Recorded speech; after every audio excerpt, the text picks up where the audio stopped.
পুজো সিরিজের second look নিয়ে এসে গেছি। এই মেকআপ লুকটি ওয়েস্টার্ন ড্রেস বা শাড়ি যাই হোক না কেন সব কিছুর সাথেই খুব ভালোভাবে যায়। পুরো মেকআপটা কমপ্লিট করব, এটা দিয়ে কারেক্ট করব, এটা দিয়ে বেস করব অ্যান্ড কনসিল করব, সমস্তটাই শুধু এই দুটো প্রোডাক্ট থাকবে। তো তোমরা যারা ভাবো যে মেকআপ করতে গেলে এত কিছু লাগবে, কিচ্ছু লাগবে না। তোমাদের কাছে একটা ডার্ক আর একটা এরকম লাইট শেড হলেই তোমরা পুরো মেকআপ কমপ্লিট করতে পারবে। সেটাই কিভাবে করবে সেটাই আমি তোমাদের সাথে শেয়ার করব। তো চলো দেখতে থাকো ভিডিওটা। ভালোভাবে ফেসটাকে ক্লিন করে নিতে হবে। আজকে আমি মেকআপটা দেখাবো একদম নন এসিতে, যেহেতু আমাদের প্রত্যেকের বাড়িতে এসি নেই। মেকআপটা অনেক বেশি লং লাস্টিং হবে। নিউট্রিজেনার এই টোনারটা ইউজ করব, যেহেতু আমার স্কিন ভীষণ অয়েলি, শুধুমাত্র এটা ইউজ করব। রিকর্ডের এই এসব বেস প্রাইমারটি গরমকাল এবং অয়েলি স্কিনের জন্য ভীষণ ভালো একটা প্রাইমার। স্কিনটা আমার পুরো ম্যাট হয়ে গেছে। আমি এই লিকুইড হাইলাইটারটা ভীষণ ন্যাচারাল একটা গ্লো পাওয়া যায়।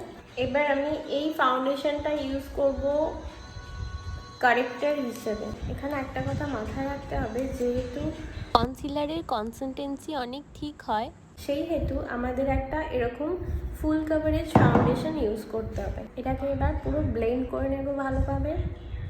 দেখো এখানে আমি খুব ন্যাচারালি একটা বেস ক্রিয়েট করেছি, খুব একটা দাগ ছোপগুলো ঢাকা দিয়ে দিইনি। এবার ফরএভার 52 এই ফেয়ার শেডটা আমি ইউজ করব শুধুমাত্র হাইলাইটিং পারপাসে এই টি জোনটায়। কোয়ান্টিটি দেখো কতটুকু নিয়েছি, এটাকে ভালো করে মেল্ট করব। আর এত গরমেতে যত কোয়ান্টিটি কম প্রোডাক্ট ইউজ করতে পারবে তত ভালো। আমি ভালোভাবে ব্লেন্ড করে নিয়েছি। মুখের আর গলার বুঝতেই পারছো খুব একটা ডিফারেন্স নেই।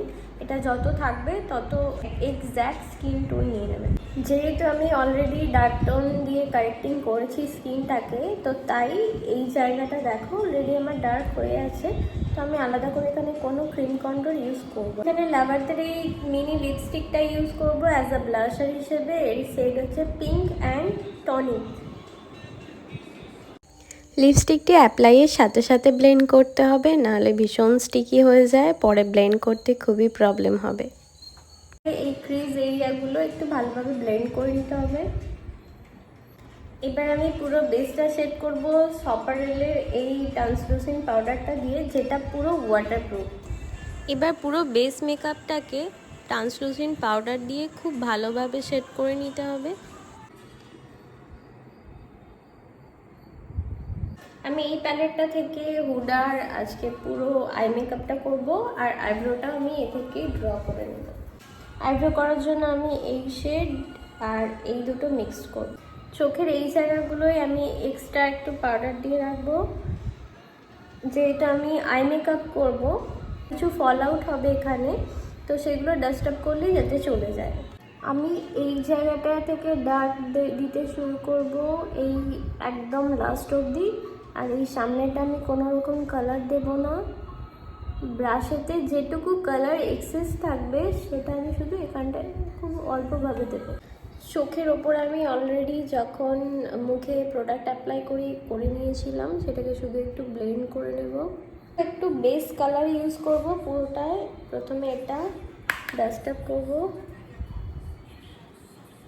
তারপর আমি এই ব্রাউন কালারটা ইউজ করে নেব। আমি ইনার কর্নার একটু হাইলাইটার ইউজ করব। রিকোডের এই লিকুইড লাইনারটা ইউজ করব প্রথমে মেজারমেন্টের জন্য, যাতে বেশি হাইড না হয়। একটা মেজারমেন্ট করেছি, তারপরে আউটার কর্নারটা আমি ড্র করেছি। এভাবে টান করে ভেতরটা ফিল করে নিচ্ছি এবং আস্তে আস্তে করে একটা সরু লাইন আউটার থেকে ইনার কর্নারের দিকে আমি নিয়ে আসবো। লোয়ার ল্যাশটা ড্র করে নেব, যাতে চোখটা একটু বেশি টানা টানা লাগে, তাই আমি ইনার কর্নারটা এখানে একটু বেশি শার্প করে নিয়েছি। মেবলিনের এই মাস্কারাটা ইউজ করব। এবার আমি সব ডাস্ট অফ করে নেব। পিএসির এই কন্ট্রোল প্যালেটটা থেকে কন্ট্রোল করে নেব।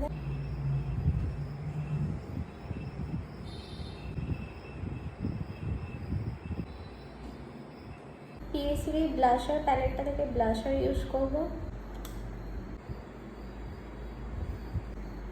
হাইলাইটার ইউজ করব।